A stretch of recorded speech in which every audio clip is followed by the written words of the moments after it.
ada training yang free, ada training yang kena bayar sikit, ada training yang online. Kita akan blast to the peserta-peserta yang telah pergi.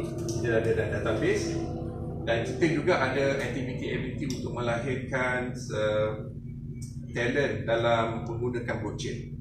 Dan slowly saya juga sedang di luar, saya akan bawa projek-projek ke industri yang nak pakai blockchain.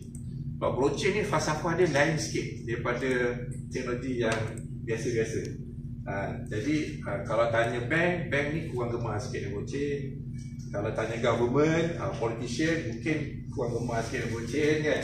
Tapi kita punya misi sekarang kita nak cubalah educate penggunaan blockchain.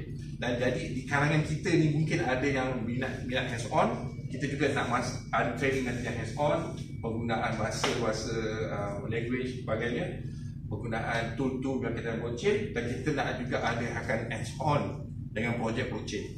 Tapi bukan free lah. Kalau katakan ada projek blockchain ada di luar industri, kita ada satu fund dan kita nak akan leverage lah talent yang ada. Jadi recruitment tu salah satu kita mengisi lah.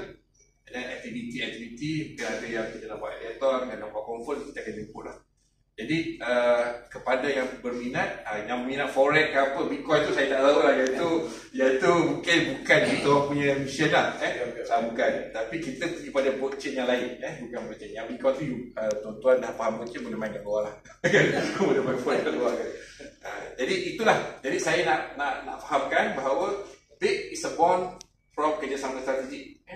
Dan Cik Roslan di PSDT System dia tengah buat tentang blockchain based DAO, decentralization apa?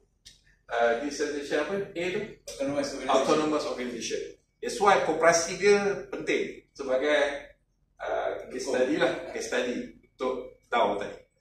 Blockchain based DAO. So kalau banyak blockchain based DAO yang diamalkan di Malaysia ni, I think isu-isu integrity, transparency, mungkin SPRM pun kena pergi ke arah mungkin DAO punya konsep kan.